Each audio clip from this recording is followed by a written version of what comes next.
ये बेटा कैसा गया पीछे का एग्जाम आप लोगों का? सर सही थे। गुड। चलिए बहुत अच्छी बात है। तो अब तो ये बैकलॉग का बर्डन खत्म, नए की तैयारी शुरू कर लीजिए अच्छे से। तो हम लोग जल्दी से, क्योंकि काफ़ी पीछे छूट गया है समय हम लोगों का, तो वी जैसे start in a quick manner to cover up the course. तो first of all tell me, क्या चल रहा था हम लोगों का इन दिस? हम लोगों का क्या चल रहा था? सर क्वेश्चनेयर तक हो गया था सर। क्वेश्चनर था लास्ट, हमको लग रहा है उसके बाद सैम्पलिंग पर भी कुछ बात हुई थी। नहीं? Yes sir. Sir non random sampling में कोटा सर आपने करवाया था। मतलब तो रैंडम सारी हो गई। Yes sir. तो जल्दी से अपना उसको रिव्यू कर लीजिए, छोटी सी एक शुरुआत के 10 मिनट के सेशन में। सैम्पलिंग में जो हम लोगों का रैंडम सैम्पलिंग है उसको जल्दी से डिस्कस कर लेते हैं कि अगर किसी का कुछ छूटा है तो वो अपना नोट डाउन कर सकता है, जिसके पास नोट डाउन है वो अपना उसका रिवीजन ले सकता है। तो सैम्पलिंग में रैंडम में हम लोगों ने डिस्कस किया था simple random, then stratified random, then systematic sampling और मल्टी स्टेज और क्लस्टर ये आई थी। तो मुझे ये बताइए, ये दिस इज ऑलरेडी डिस्कस्ड और स्टिल इट इज रिमेनिंग? ये डिस्कस हो चुकी है कि बच रही है? सर या हो हम चुकी लोगों है। हो चुकी है? ओके। तो अब हम लोगों का जो है वो नॉन रैंडम में judgement sampling, quota and convenience, 3 लिखवाई थी मूंगी मैंने आपको। मिला लीजिए जिसके पास भी नोट डाउन है, नहीं है तो फटाफट नोट कर लीजिए जिनका भी छूटा हो। सैम्पलिंग पहले आप ये नोट कर लीजिए, फिर एक शॉर्ट डिस्कशन में इसको कवर अप करते हैं कि क्या होती है सैम्पलिंग, और बहुत शॉर्ट शॉर्ट में कि क्या रैंडम सैम्पलिंग के तरीके हो रहे हैं और उसके बाद क्या नॉन रैंडम में।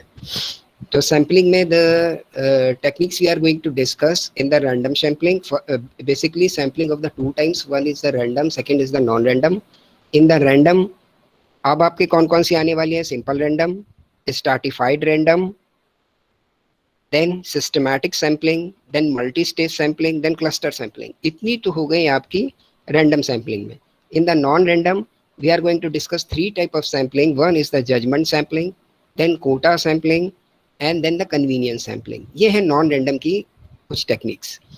अब होता क्या है ये सैम्पलिंग? मतलब जब हमारा यूनिवर्स या पॉपुलेशन या numbers on which we are going to collect the stats और make any research is too large, then what we do, we take samples out of it. तो इसके मैंने बहुत छोटे छोटे एग्जांपल आपको बताए हुए हैं कि आप आम के ठेले पे पहुंचो तो यार पता नहीं है सारे कैसे, तो वो कोई भी 2 उठा के आपको दिखाएगा, रेंडमली आप भी 4 तरफ से कोई 3-4 उठा लोगे और देखोगे हाँ अगर ये सही है तो फिर ये इसी तरीके के तो आम लगे इस ठेले पे।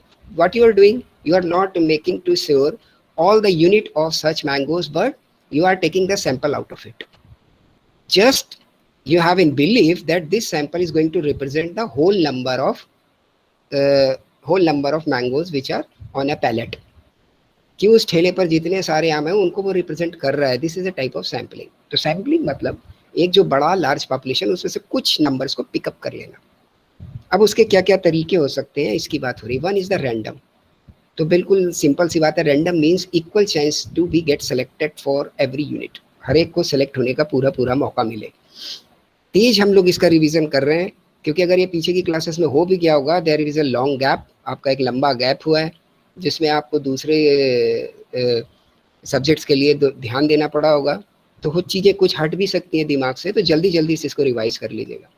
और जिनके पास नोट डाउन नहीं है, जो छूट गया है किसी से, तो उसको भी मदद कर देगा। तो रैंडम मतलब सबको सेलेक्ट होने का बराबर बराबर मौका मिले, ये this is the big basic difference. Every unit has a equal opportunity to get selected in the sample. In the non random ये अपॉर्चुनिटी खत्म हो जाती है। On certain basis the researcher is going to select his sample. Researcher अपने हिसाब से चीज़ों को सिलेक्ट कर लेता है, ये एक बड़ा डिफरेंस है। अब रैंडम में हम लोग अंदर जाएंगे तो we will find the number one is the simple random. Simple random, अब सिंपल रैंडम में क्या हो सकता है, क्या क्या टेक्निक्स हो सकती हैं, कैसे कैसे किया जा सकता है? तो सिंपल रैंडम में सबसे पहली टेक्निक लॉटरी सिस्टम, कि लॉटरी से आप सिलेक्ट करें। मतलब अगर 10 लोग हैं, एक सिंपल एकदम तरीका मैं बता रहा हूँ कि अगर 10 लोग हैं तो 10 के नाम की पर्ची लो, एक बाउल में डाल लो और किसी भी एक आदमी से उसको पर्ची में से वो कोई एक उस बाउल में से एक पर्ची को पिक कर ले। What you are doing? Lottery system. ठीक, उन 10 में से कोई भी सिलेक्ट हो सकता है क्योंकि सबके नाम की पर्ची उस बाउल में पड़ी हुई है। This is the lottery system. अब ये लॉटरी में कैसे अप्लाई हो जाता है कि in the case of lottery you see just series of some numbers 1 2 4 5 9 10 इस तरीके के आकर 5 डिजिट का कोई लॉटरी नंबर है, उसमें कोई नंबर सीक्वेंस है। अगर अल्फ़ाबेट्स भी लग रहे हैं तो आगे 1 2 अल्फ़ाबेट लगे। तो आपको क्या करना रहता है कि उसमें कैसे रिजल्ट डिक्लेयर होते हैं कि वो ए से जेड तक की एक चक्का बना हुआ है। अगर आपके पास 2 अल्फ़ा वैल्यूज़ हैं पहले, तो 2 अल्फ़ाबेट वैल्यूज़ हैं तो 2 चक्के पहले बने हुए ए से जेड तक के, और उसके बाद में 0 से 9 तक के, और उनको रैंडमली उन्होंने घुमा दिया, जहाँ पर आकर के रुक गया वो नंबर नोट डाउन कर लिया गया। एक टीम के आगे एक सबका रिप्रेजेंटेशन करती हुई अच्छी सी टीम है, उसके आगे ये काम हो रहा है, और इसमें से जो भी नंबर निकल के आया that is the declare to be the winner. तो ये सिस्टम हम लोग अपने उसमें भी अप्लाई कर सकते हैं। किसमें? कि जब हमारे पास बड़ा पॉपुलेशन नंबर हो, उसमें से हमें कुछ सैंपल पिकअप करने, then we can use this system. This is called the lottery system. ठीक, बेसिक बात ये कि सबका रिप्रेजेंटेशन का चांस हो और उसमें से आप पिक करें very simply. This is the simple random. Then stratified. Now what is this stratified? Stratified में क्या होता है? We have to make a stratum. Stratum मतलब अब आपके यहाँ, जैसे मैंने शायद इसको डिस्कस भी किया हुआ है, कुछ ऐसा मुझे याद आ रहा है कि पिछली क्लासेस में, तो क्विक रिवीजन इसका ये कि जैसे आपकी क्लास है तो इसमें अगर हम ये बैकग्राउंड बनाए मार्क्स के लिए, तो मार्क्स के लिए ये बैकग्राउंड हो सकती है कि आप में से कौन किस बोर्ड से पास होके आया है, कौन आईसीएससी का है, कौन सीबीएसई का है, कौन यूपी बोर्ड का है, कौन अदर बोर्ड्स के हैं। 4 तरीके के स्टार्टअप बन सकते हैं because the performance of the students are just belong to their background also and a background of the studies also. तो अगर इस तरीके के 4 स्टार्टा ये असर डालेंगे उनके परफॉर्मेंस पर, तो ये 4 स्टार्टा में स्टूडेंट बढ़ सकता है। ठीक, ऐसे किसी भी तरीके के 4 स्टार्टा बन सकते। तो इन 4 स्टार्टा में फिर आप रैंडम पिक करो। बहुत ध्यान रखिएगा, स्टार्टा तो डिफरेंशिएट करेगा आपकी पॉपुलेशन को, लेकिन उसके बाद जो आपकी पिकिंग है among the strata that is random. तो ये आपका क्या हो जाएगा? Stratified sampling. You are making the strata to providing the opportunity for each and every class which belongs to a homogeneous group. आपका जो वो पूरा कलेक्शन ऑफ द डेटा है वो एक समान वैल्यूज का है, होमोजीनियस है, लेकिन उसके अंदर कुछ छोटे से अपने डिफरेंसेस हैं ड्यू टू एनी रीजन, जिससे लगता है कि यार इनको ज़्यादा रिप्रेजेंटेशन मिल जाएगा, हो सकता है इस ग्रुप को कम मिल पाए, तो हमने ग्रुप में पहले डिवाइड कर दिया, इसको बोलते हैं स्टार्टर, और उसमें से रैंडम पिक कर लिया, that is the stratified. Clear? अब आगे बढ़ जाते हैं हम लोग सिस्टमैटिक। ये सिस्टमैटिक क्या है? सिस्टमैटिक सैम्पलिंग मीन्स ये ऐसी सैम्पलिंग है कि जो ये डिसाइड करती है कि in the case of the systematic sampling you have decided any system. आपने कोई सिस्टम बनाया और ये सिस्टम आपको उस सिस्टम के हिसाब से आप चल रहे हैं। जैसे मान लीजिए आपकी पॉपुलेशन में कोई 30 नंबर्स हैं टोटल, अब आपको 5 का सैंपल बनाना है, तो you just take divisibility of 6 कि पहला नंबर जो लिया उसके बाद हम 6 से डिवाइड करके 6 जोड़ के अगला आएगा वो ले लेंगे, फिर 6 जोड़ के अगला ले लेंगे, तो 5 सैंपल आपके पिक हो जाएंगे, 1 7 और 6 ऐसे करके।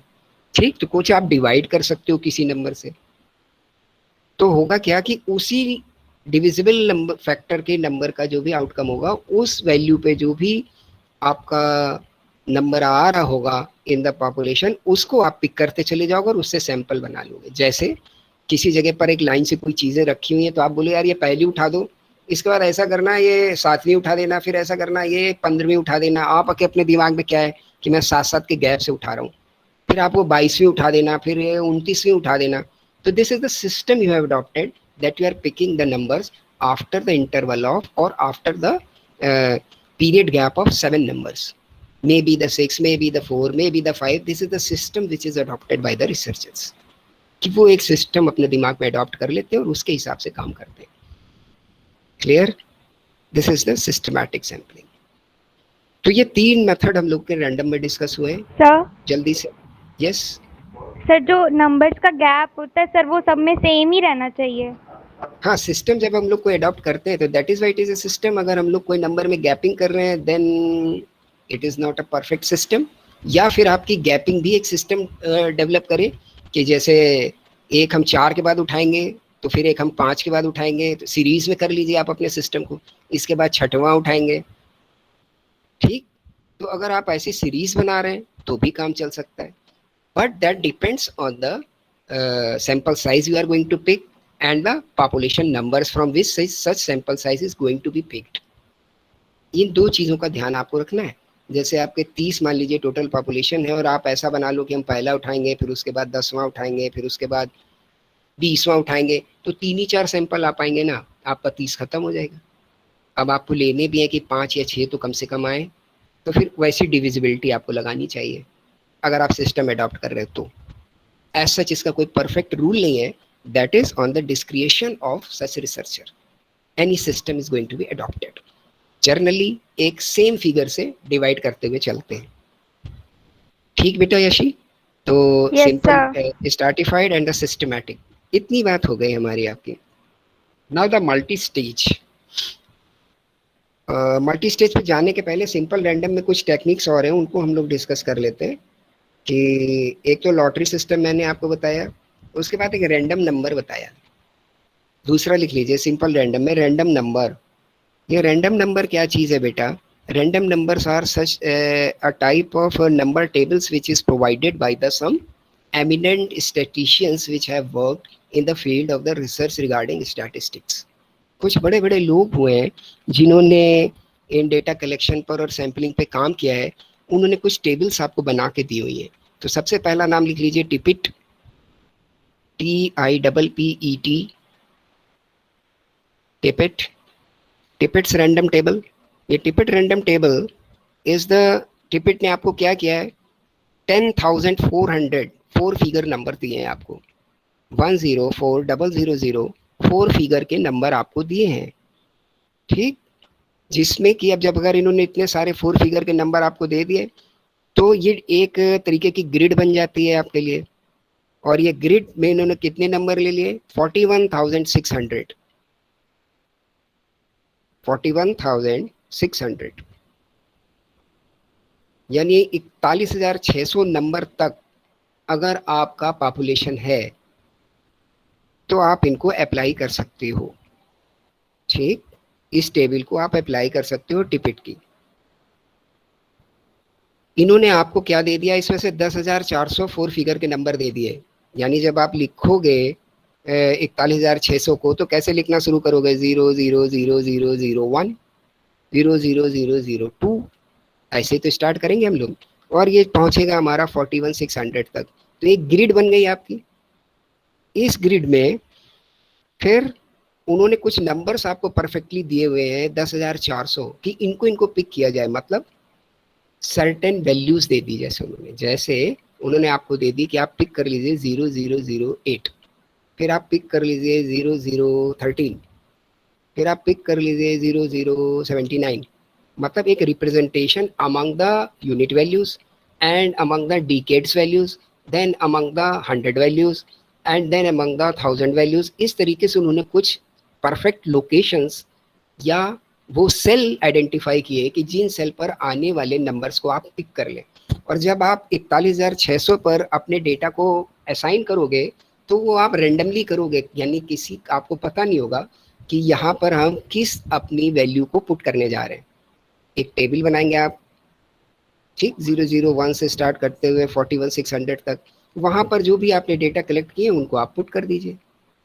और इनकी टेबल के हिसाब से 41,600 ही तो रखे ना आपने, इनकी टेबल के हिसाब से जो ये बोलते हैं कि 0002 को पिक कर लो, वहां पर जो आपकी वैल्यू आ रही है या जो महाशय आ रहे हैं उनको आप पिक कर लीजिए।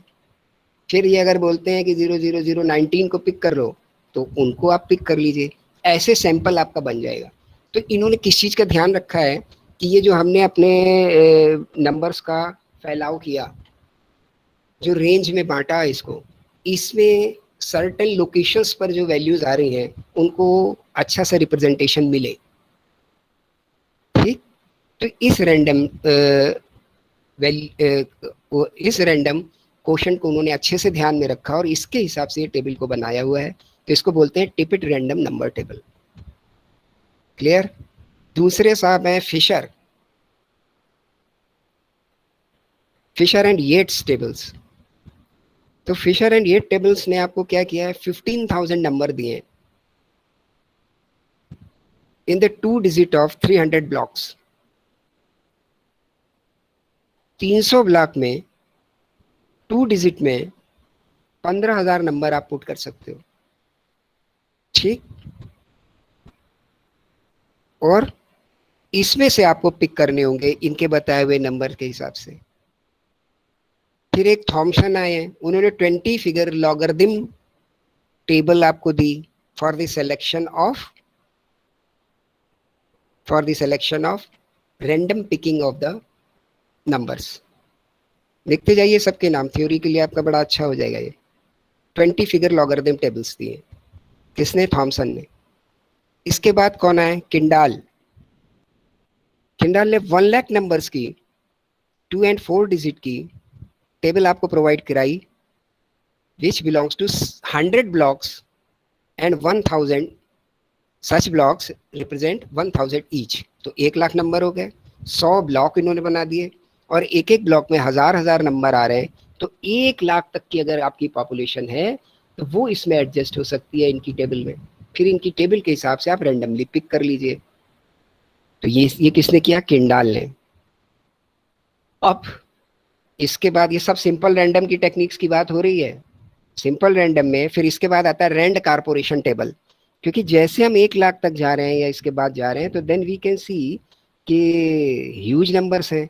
तो अब इसमें सिलेक्शन और रिजेक्शन में भी काम बढ़ जाएगा। तो अब रैंडम कारपोरेशन ने टेबल ने क्या किया, इस 1 लाख को मिलियंस में कन्वर्ट कर दिया कि मिलियंस में अगर आपके नंबर हैं तो इनको भी आप किसकी? किंडाल की टेबल के हिसाब से सेट कर सकते हैं by the help of a mechanical device. Please note down, ये बातें आप लोग लिख लें। ठीक, रैंड कारपोरेशन टेबल ने which is the upgraded version और the modified version of the Kendall table. Kendall table कितने की थी? 1 लाख की। इन्होंने उसका मॉडिफिकेशन एंड अपग्रेडेशन किया और इन नंबर्स को आपके लिए उपलब्ध कराया कि आप मिलियन ऑफ द नंबर्स इसमें सेट कर सकते हैं by the help of the mechanical device. कि अब आपके जो काम है वो मैकेनिकल डिवाइस के हिसाब से हो जाएंगे। ठीक, तो और ये सब क्या है आपके लिए बेटा? ये सारा का सारा सिंपल रैंडम टेक्निक की मेथड्स हैं। ठीक, तो हम लोगों ने कौन कौन से डिस्कस कर लिए? सिंपल रैंडम के ढेर सारे मेथड हो गए हमारे पास। फिर स्ट्रैटिफाइड हो गया, फिर स्ट्रैटिफाइड के बाद सिस्टमैटिक हो गया। तो ये 3 हो गए। Now the multi stage. अब मल्टी स्टेज, ये मल्टी स्टेज क्या है? Multi stage means on the we are going to collect the sample on different stages. कि अगर हमें पूरे साल का डेटा पे कोई काम करना है और वो किसी एक ऐसी नेचर पे है काम कि जो साल में the nature of their data is going to be changed within an year or within a time period for which the research is going to be induced। जहाँ के लिए वो रिसर्च हो रही है उस दौरान वो डेटा अपने नेचर को चेंज करता है। समझ आता जा रहा है कि जैसे हम लोग किसी एक दुकान की सेल को उठाएं और उसमें कुछ ऐसे आइटम हों कि जिन पर सीजनल वेरिएशंस का इफेक्ट है, तो होगा क्या कि किसी की सीजन में सेल घट सकती है, तो कोई दूसरा सीजन आएगा तो उनके पास कोई दूसरा सीजनल आइटम है, वो दूसरी सेल को बढ़ा या घटा सकता है। अगर ऐसे आइटम्स का भी कंपोजिशन है उनके सेल में, ऐसे भी आइटम्स हैं, देन हमको क्या करना पड़ेगा? मल्टी स्टेज सैम्पलिंग करनी पड़ेगी जो सीजन वाइज हो, टाइम वाइज हो। तब तो हम बोल सकते हैं कि पूरी साल का ये इफेक्ट है। ठीक, अगर हम सीजनल कंपोनेंट को भी एड्रेस कर ले जाएं, ये एक उदाहरण है। ऐसे कई सारी चीजें कई जगह पे हो सकती हैं कि जो आपको मल्टी स्टेज के लिए बाध्य करें। ठीक है ना? मल्टी स्टेज सैम्पलिंग में अगर स्टेजेस है, मान लीजिए एक स्टूडेंट का कोर्स 5 साल का है, फुल प्रोग्राम इज 5 years, तो स्टेजेस में हम लोग उसको बांट सकते हैं कि फर्स्ट ईयर में जब बच्चा आता है तो उसका कैसा व्यू रहता है स्टडीज़ के प्रति, हो सकता है थोड़ा वो कम ध्यान दे रहा हो उस समय में, या कुछ ज़्यादा इंथुजियास्टिक हो सकते हैं, तो उनकी परफॉर्मेंस सेकेंड ईयर की अपेक्षा कुछ चेंज हो सकती है। थर्ड ईयर तक आते आते वो ज़्यादा मैच्योर हो सकते हैं, हो सकता है उनकी परफॉर्मेंस में कोई चेंज और दूसरा आ सकता है। तो अगर हमें पूरे 5 साल के डेटा का रिगार्डिंग एनी प्रोग्राम काम करना है, तो एक ये बेहतर तरीका हो सकता है कि हम सैम्पलिंग मल्टी स्टेज कर लें, तो वो और बेहतर रिजल्ट हमको दे सकती है और रिसर्च हमारी इंटेंसिव हो सकती है, या मोर मीनिंगफुल और मोर पर्पसफुल हो सकती है। तो इस तरीके से अगर हम सैंपल्स को कलेक्ट करते हैं which on the different stages, और ये स्टेज क्यों क्रिएट होती है मैंने आपको पहले बताया, due to the variation in the nature of such data on which we are working. इसके कई सारे फैक्टर हो सकते हैं, कुछ फैक्टर के साथ हम लोगों ने डिस्कस किया और भी कई सारे हो सकते हैं। तो अगर ऐसा हम लोग करने जा रहे हैं, then what we are doing to try the multi-stage sampling. Any question regarding the multi-stage? क्योंकि हम लोग तेजी से इसको कवर अप कर रहे हैं। Any question regarding the multi-stage?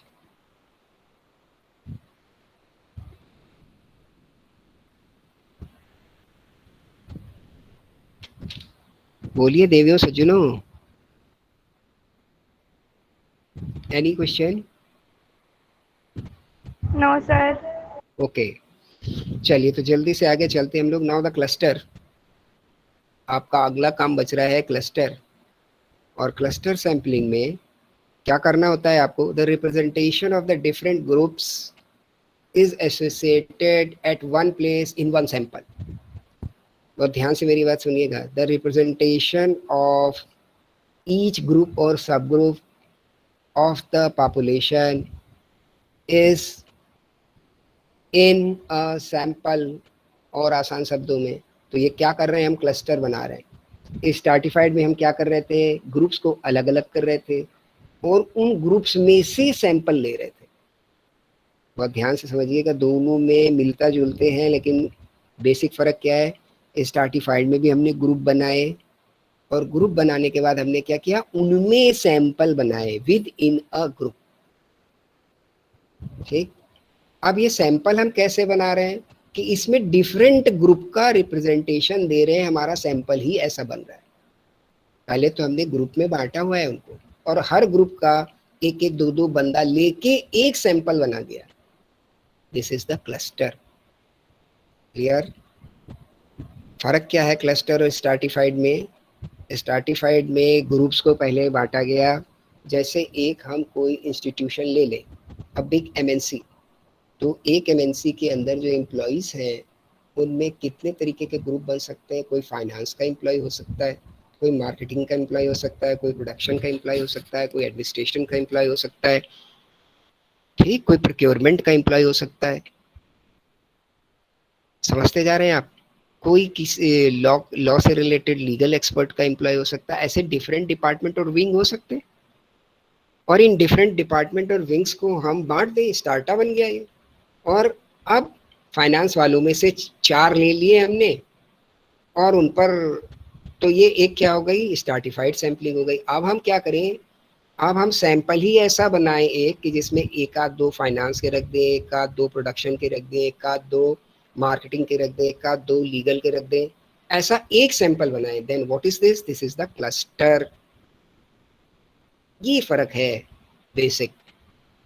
Means cluster is going to represent the whole group, means the sample, जो क्लस्टर है वो एक सैंपल है, और ये सैंपल जो हमारी टोटल पॉपुलेशन में डिफरेंट ग्रुप्स हैं उनके बीच के कुछ कुछ लोगों का रिप्रेजेंटेशन लेके ये सैंपल बना दिया गया। Clear? This is called the cluster. और जितनी बड़ी बड़ी एमएनसीज हैं, अब उनको ये इतना पसंद आ गया है ये टेक्निक थी तो किसकी, ध्यान दीजिए, थी किसकी, रिसर्च और स्टैट्स की, सैम्पलिंग। लेकिन इसकी utility they have defined in their language. कहीं से भी मिलाइएगा मत कि वो कोई सैम्पलिंग कर रहे हैं। They defined the utility of the cluster sampling in their words and make the cluster to function their administration. ध्यान से सुन के अच्छे से लिख लीजिएगा, आगे तक के लिए काम आने वाली चीज़ है आपके लिए। एमएनसीज ने क्या किया, इस क्लस्टर सैम्पलिंग से आइडिया पिक किया और उसको अपने यहाँ अप्लाई कर दिया। जो आप कन्वेंशनल एडमिनिस्ट्रेशन सिस्टम देखते हैं, जैसे किसी बैंक में आप जाइए, जैसे किसी रेलवे का उठा करके आप हायरार्किकल चार्ट देखिए, तो आपको क्या दिखेगा? डिविजनल मैनेजर, जोनल मैनेजर, ऐसे दिखेंगे आपको। मतलब उन्होंने किस पे बांटा हुआ है? डिवीजन पे, और डिवीजन के नीचे लोग बांटे हुए हैं। ठीक, बात समझ आती जा रही है आपको?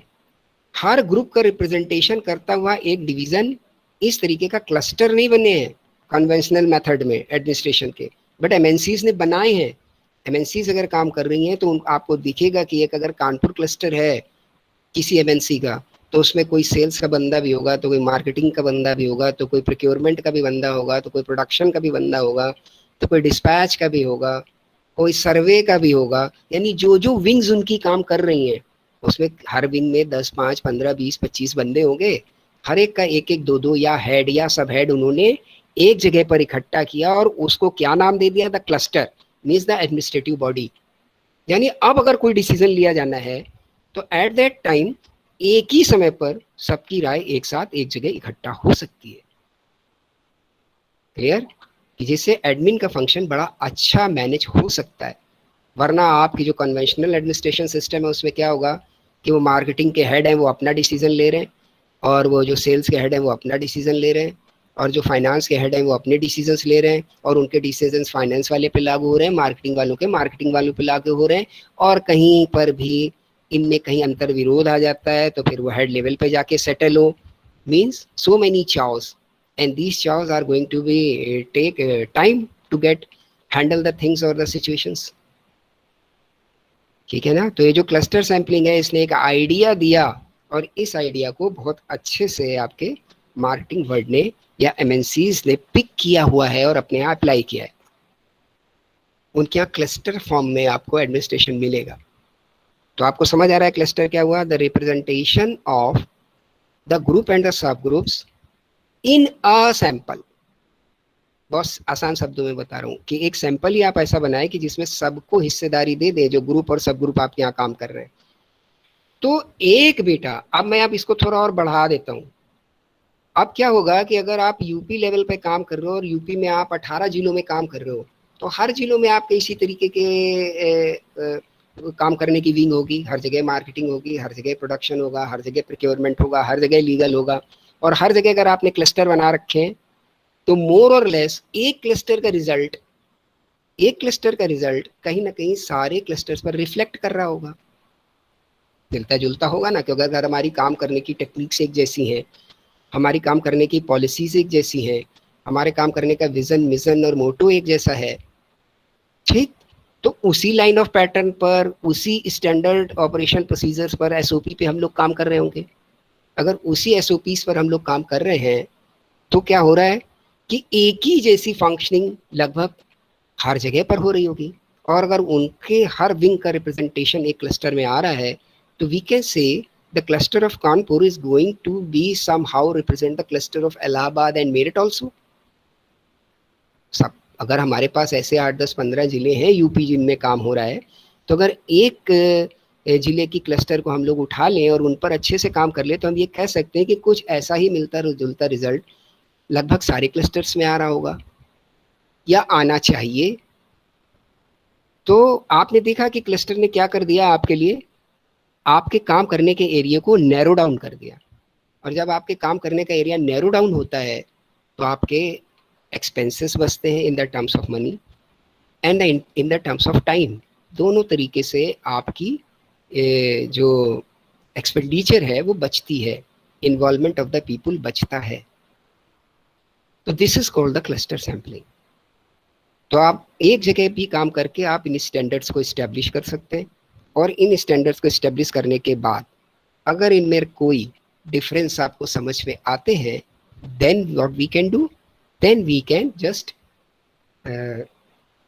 इफ देयर एनी डिस्क्रिपेंसी, तो हम इस पर आगे फर्दर काम कर सकते हैं कि ये डिस्क्रिपेंसी आई क्यों। तो मुझे लगता है कि काफ़ी बात क्लस्टर पर हो गई है। Have you any doubt?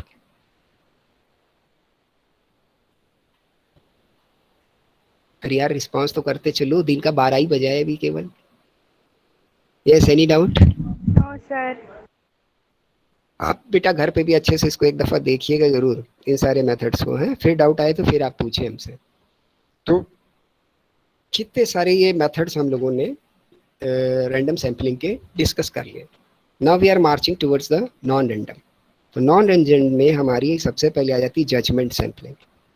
Judgement sampling means we have decided the we have decided, मतलब वी कौन है यहाँ पर? वी मतलब द रिसर्चर, या जो अगर आप सैम्पलिंग कर रहे हो तो आप खुद आप ही डिसाइड कर दो कि हम इनको इनको इनको इनको लेके। तो जैसे आप ये डिसाइड करते हो ए से जेड तक, अगर आपके पास लोग हैं और आप डिसाइड करते हो मैं बी को लूँगा, मैं वाई को लूँगा, मैं के को लूँगा, मैं मिस्टर एम को लूँगा, मैं मिस्टर ओ को लूँगा, तो आप अपेरेंटली क्या डिसाइड करते जा रहे हो कि मैं बी सी डी जेड इनको नहीं लूँगा। ठीक है ना? अगर आप version of a side is going to be cleared in the nature of favour, अगर आप किसी भी साइड के वर्जन को फेवर करते हो तो साथ ही साथ एक मैसेज किया जाता है कि जो दूसरा साइड ऑफ वर्जन है उसको आप डिसएग्री कर रहे हो, उसको डिसफेवर कर रहे हो, उसको रिजेक्ट कर रहे हो। तो that is why it is non random. Judgement जो आप अगर कैसे भी अगर आप किसी चीज में लगा देते हो, ठीक, कि जजमेंट मतलब तो ये नहीं आपका डिसीजन कि मुझे इनको लेना चाहिए यार, whatever the factor, whatever the reason behind your judgement, वो तो बात सेकेंडरी है ना। That is the, you can say in the other words, that is a type of excuse you are creating. अगर जो बेचारा select नहीं हुआ उसके हिसाब से तो वो एक्सक्यूज है जो आप बोल रहे हो कि भाई इनको मैंने इसलिए लिया कि ये बड़े डिजर्विंग थे। और यार जब हम सब एक जैसे हैं तो ये डिजर्विंग कहाँ से ले आए आप? एक क्लास में अगर सारे बच्चे हैं तो उसमें से हम बोले कि हम इनको ही इनको लेंगे, तो ये डिसीजन कहाँ से लेके आए हम? हमारे अपने फैक्टर हो सकते हैं कि इस कारण से ले रहे हैं, इस कारण से ले रहे हैं, लेकिन जो लोग रिजेक्ट हुए क्या उनकी निगाह में वो फैक्टर है? नहीं है। उनकी निगाह में तो ये है कि हम भी स्टूडेंट हैं, ये भी स्टूडेंट है, ये क्यों हो गए, हम क्यों नहीं हुए? ठीक, तो इसलिए इसको बोलते हैं non random sampling, non probability. इसमें आपने प्रोबेबिलिटी नहीं दी बाकी को सिलेक्ट होने के लिए। When you have decide any type of principle to select any perfect basis to be select the numbers or the persons or the values for sample, तो इसको बोलते हैं पर्पसिव सैम्पलिंग भी बोलते हैं इसको, एनी टाइप ऑफ पर्पस। ठीक, clear है? तो this is the judgement sampling. Judgement में आप ही करते हो सारा जजमेंट, ठीक ना? That is the judgement sampling. अगला देख लेते हैं हम लोग, quota. In the case of the quota sampling में आप क्या करते हो, एक कोटा डिसाइड करते हो कि इनके बीच में से इतने को ले रहे हैं हम, एनी टाइप ऑफ कोटा। तो जैसे ही आप एक कोटा डिसाइड करते हो तो साथ ही साथ एक कोटा डिसाइड हो जाता है कि इनको नहीं ले रहे हम। That is why it is the non random sampling. ठीक, क्योंकि जो भी आपने कोटा डिसाइड किया ज़रूरी नहीं है कि उसमें पूरा रिप्रेजेंटेशन आ जाए। ठीक, पूरा रिप्रेजेंटेशन आ जाए ये ज़रूरी नहीं है। ये बेसिकली होता किस में है, आपको कोटा कहाँ डिसाइड करना पड़ जाता है? Basically in the case of the socio economic service, क्योंकि सोशियो इकोनॉमिक सर्विस में नंबर्स बहुत हाई होते हैं और हाई नंबर्स के बीच में you have to pick some few values, और उन फ्यू वैल्यूज़ में आपको ये भी डिसाइड रखना होता है कि हर एक का रिप्रेजेंटेशन भी आ जाए। तो कुछ स्टार्टा, कुछ ग्रुप, कुछ सब ग्रुप भी आप बनाओगे, मानवीय बात है। और इनको बनाने के बाद कुछ कोटा भी असाइन करोगे कि इतने ही ले पाएंगे हम, वरना हमारा सैंपल ही इतना बड़ा हो जाएगा कि इसके बाद तो फिर हम काम ही नहीं कर पाएंगे। ठीक, जैसे मान लीजिए अब आपकी एक बड़ी पॉपुलेशन, आपके यहाँ सेंसस हुई पूरी इंडिया में, इस सेंसस में कुछ अगर अनएम्प्लॉयमेंट पे काम करना है तो हमने बांटा उसको डिफरेंट, पहले स्टेट्स में, फिर बांटा डिफरेंट डिस्ट्रिक्ट्स में। अब एक डिस्ट्रिक्ट्स के अंडर में कितने सारे बेरोजगार हो सकते हैं। अब अगर उन बेरोजगारों को हम फर्दर और बांट दें नीचे जाकर कि कितने जो हैं वो टेक्निकली क्वालिफाइड हैं, कितने नॉन टेक्निकली क्वालिफाइड है और कितने टोटली नॉन क्वालिफाइड है, और क्वालिफिकेशन का क्राइटेरिया हमारा ग्रेजुएशन या एनी टेक्निकल डिग्री और सर्टिफिकेट हो सकता है। फिर इसके बाद उसमें भी हम कोटा पे चले जाएं कि यार जो इंजीनियरिंग ग्रेजुएट्स है इसमें से हम 5 लेंगे। अब गड़बड़ हो रही है यहाँ पर कुछ रैंडम वैल्यूज आपको पिक होनी चाहिए कि इंजीनियरिंग कोटास में आपने फिक्स कर दिया कि इंजीनियरिंग जो पास आउट स्टूडेंट है और वो बेरोजगार हैं तो उसमें से हम ये सिविल वाले इतने लेंगे, ये वाले इतने लेंगे, ये, और तो वो गलत है। आपको बिल्कुल रैंडम अपॉर्चुनिटी ऑफ सिलेक्शन देना चाहिए। ठीक, उसकी आप टेक्निक कोई भी अप्लाई करें। तो जहाँ पर आप कोई कोटा लगा देते हो मतलब उस जगह पर आप क्या करते हो, नॉन रैंडम हो जाते हो। बिल्कुल रट लीजिए आप इसको, where is the judgement sampling, where is the quota, it is non random. हाँ, ये आपकी बचत किस में कर देती है कि आपकी कॉस्ट कम हो जाती है रिगार्डिंग द रिसर्च। ठीक, और बेसिकली अधिकतर इसमें इस्तेमाल किस में होती है, इन the case of the opinion polls. आगे बढ़ते हैं हम लोग।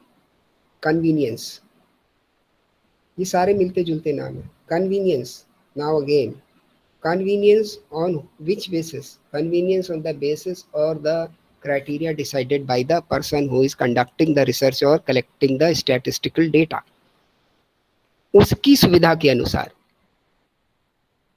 बात समझ रहे हैं आप? अभी तक किसकी सुविधा की बात हो रही थी, डेटा की सुविधा की बात हो रही थी। हमने डेटा की सुविधा के लिए उसके नेचर को कवर अप करने के लिए उसको ग्रुप और सब ग्रुप पे बांटा था। ठीक ना, डेटा के नेचर को कवर अप करने के लिए हमने उसको मल्टी स्टेज में बांटा था। डेटा के नेचर को कवर अप करने के लिए हमने उसमें क्लस्टर सैम्पलिंग लगाई थी कि सबका रिप्रेजेंटेशन आ जाए, सब कुछ हो जाए। स्टार्टा बनाए थे और रैंडम किया था। तो ये हम सब किस लिए कर रहे थे, डेटा के नेचर को कवर अप करने के लिए। लेकिन अगर हम अपनी सुविधा लगा दें उसमें, डेटा के नेचर की बात नहीं, हम अपनी सुविधा से पिक कर रहे हैं। ठीक, जैसे मान लो मुझे एक कानपुर पर रिसर्च करनी है कि यहाँ की ईल्ड कितनी है। तो कई सारे हमारे यहाँ तहसील हैं और मान लीजिए मैं बाहर से आता हूँ, कानपुर को ठीक से जानता नहीं, मैं कहीं दूर से आया हूँ, महाराष्ट्र से, कर्नाटका से। मैं आके डिस्ट्रिक्ट हेड पे कानपुर शहर में किसी होटल में आके रुक गया। उसके बाद मुझे डेटा कलेक्ट करना है और रिसर्च वर्क से काम करना है। तो मैं क्या करूँ, अब मैंने मैप उठाया, देखा यार यहाँ से पास पास में कौन सी डिस्ट्रिक्ट है, सॉरी कौन कौन से तहसील हैं। मैंने देखा यार कानपुर से जाते हुए ये चौबेपुर बहुत पास पड़ सकता है, और उसके आगे बढ़ जाएंगे तो शिवराजपुर भी पास है, ये घाटमपुर और ये सब, और उसके आगे ये दूर पड़ रहे हैं या उधर ट्रैफिक ज़्यादा रहता है। तो अगर 10 तहसील हैं तो ऐसा करते हैं, यहाँ से थोड़े ज़्यादा ले लेते हैं, वहाँ से थोड़े कम ले लेते हैं, वहाँ पे किसी से पूछ के ले लेंगे या उनको छोड़ ही देते हैं। घाटमपुर के आगे जो पता रहा है और दूर है, और बताते हैं यार वहाँ पे ट्रैफिक जैम भी लग जाता है, सड़क भी टूटी फूटी, हटा उधर नहीं जाते। तो हटा उधर नहीं जाते means the convenience you have decided. Clear? And when you just adopted convenience any type, यहाँ तो कन्वीनियंस मैंने आपको रोड से रिलेटेड, दूरी से related, ignorance of the area से रिलेटेड बताई। ऐसी कोई भी तरीके की कन्वीनियंस हो सकती है। ठीक, किसी भी तरीके की कन्वीनियंस हो सकती है। और इस कन्वीनियंस को अगर आपने अप्लाई किया in your work, means what you are doing, you are setting the area or the possibility to be get represented in the sample। क्या कर रहे हो आप, वो सेटिंग कर रहे हो आप कि उस सैंपल में वही लोग आ पाए which are just going to be the part of your convenience, जो आपकी सुविधा के अनुसार है। तो आपने इक्वल रिप्रेजेंटेशन या रैंडम रिप्रेजेंटेशन के चांसेस को इलिमिनेट कर दिया। हो सकता है कि अगर आप दूर कहीं जाते, घाटमपुर, पतारा, सरसौल, दूर दराज कहीं और जाते, तो कुछ ऐसे डिफरेंट डेटा आपको मिलते जो आपके रिसर्च के माने को कुछ और नया रूप दे सकते थे, बदल सकते थे। उस पॉसिबिलिटी को आपने इलिमिनेट कर दिया। तो अगर इलिमिनेट किया then it is non random. उनके सिलेक्शन को आपने एक्चुअली रिजेक्ट कर दिया, चांस ही नहीं दिया उन्हें सिलेक्ट होने का, क्योंकि कन्वीनियंस तो आपने डिसाइड कर ली कि उधर हम जाएंगे ही नहीं। Is it clear? तो दिस इज द कन्वीनियंस। तो अभी तक जितनी डिस्कस हुई है, take a break of just 1 और 2 मिनट्स, और जल्दी से इसमें से जो भी पूछना है फटाक से पूछ लीजिए। फिर इसके बाद एक और बच रही है स्नोबॉल, उसको और डिस्कस करेंगे नॉन रैंडम में। तो रैंडम और नॉन रैंडम ये काम आपका आज ऑलमोस्ट पूरा हो जाएगा। यस, जितना भी डिस्कस हुआ है अब तक उस पर कोई भी डाउट है तो जल्दी पूछिए, with in 1 minute. Go through the sessions if you have noted or which you have in your memory and raise the query if you have any.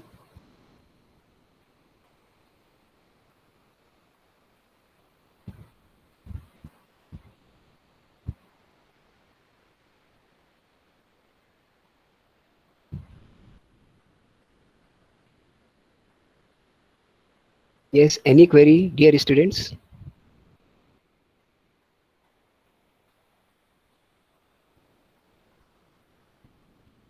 हाँ जी प्यारे बच्चों, कोई भी क्वेरी है तो आप पूछ सकते हैं अभी तक के सेशन पर. No sir.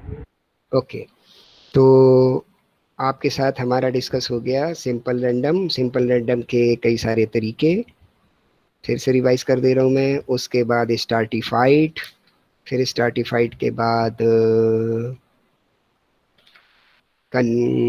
स्ट्रैटिफाइड के बाद सिस्टमैटिक के बाद क्लस्टर के बाद मल्टी स्टेज.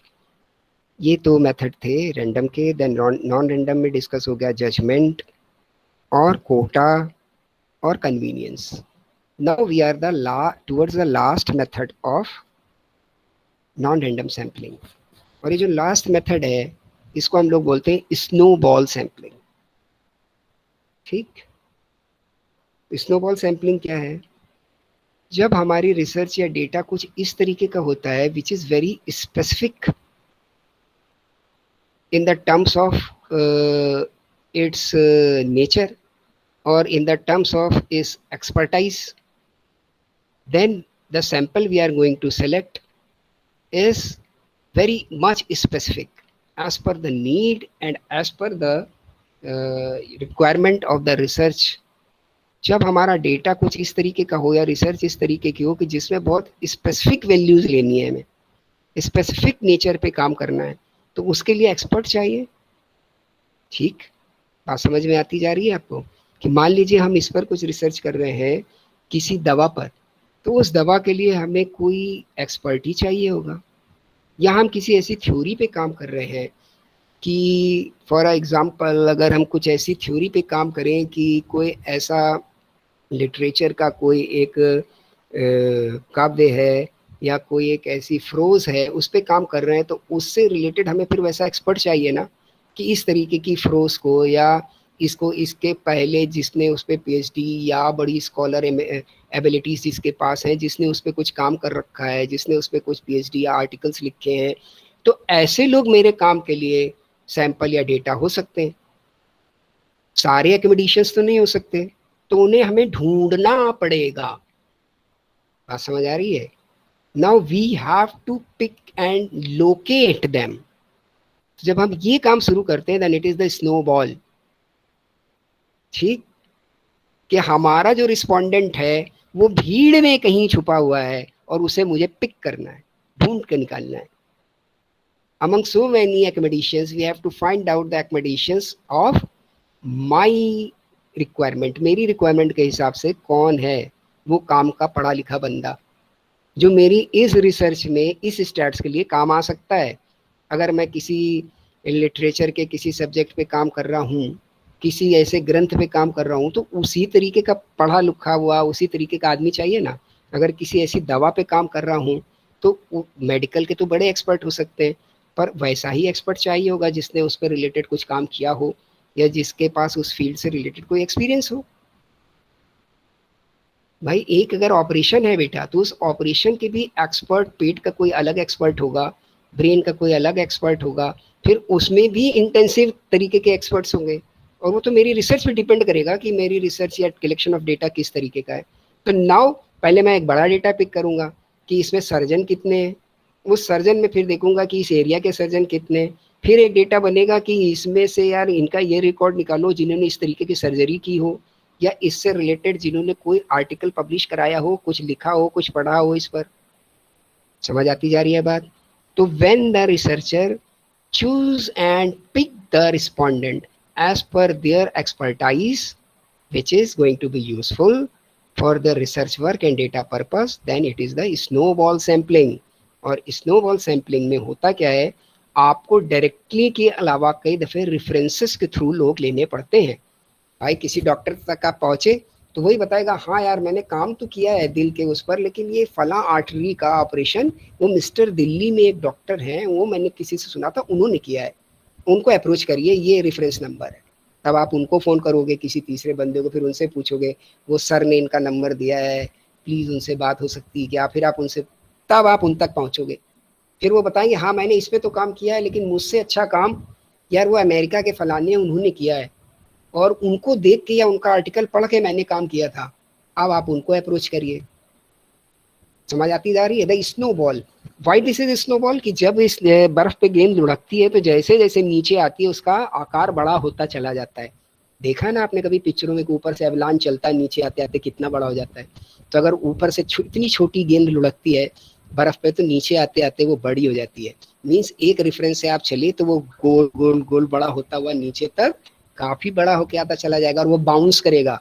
एक से मिले तो उसने एक का नाम बताया, वो आपके काम का है तो नोट डाउन, फिर 2-3 से मिले शायद आपके काम का ना हो, फिर तीसरे से मिले the bouncing off the ball randomly, और उसमें आप पिक कर रहे हैं उसको। ठीक, क्योंकि आप अपनी सुविधा के अनुसार कर रहे हैं इसलिए नॉन रैंडम है, और इसको बोलते हैं स्नो बॉल सैंपलिंग। आपको पता नहीं होता कि हमारा जो रिस्पोंडेंट है या डेटा है ये छुपा कहाँ है, उसको आपको रेफरेंसेस के थ्रू ढूंढ के सामने लाना पड़ता है। That is why it is snow ball sampling.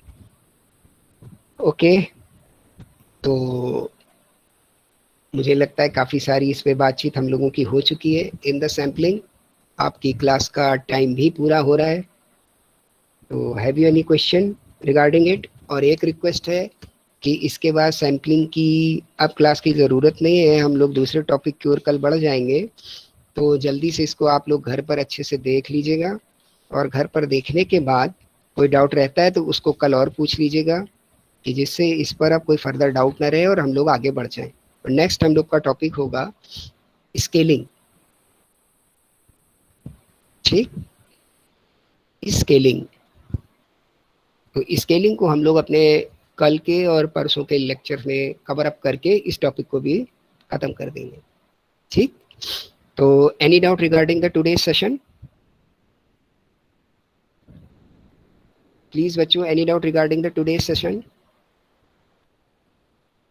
Any one of you have any doubt? No, sir. Okay, sir कोई डाउट नहीं। Okay, yes sir book recommend कोई कर दीजिए, बुक रिकमेंड कर दूं? तो बुक आप या उनकी फिर ले आप लीजिए, सर नोट्स दे दीजिए। बुक आप उनकी ले लीजिए, बहुत अच्छी रहेगी आगे के लिए भी, क्योंकि ये तो सब्जेक्ट आपके साथ आगे भी चलेगा स्टडीज में। CR कोठारी देख लीजिए, doctor CR Kothari. Okay sir. Okay, sir. Thank you so much. Thank you बेटा, thank you all of you. बहुत अच्छी मीटिंग रही आपके साथ। Have a nice day.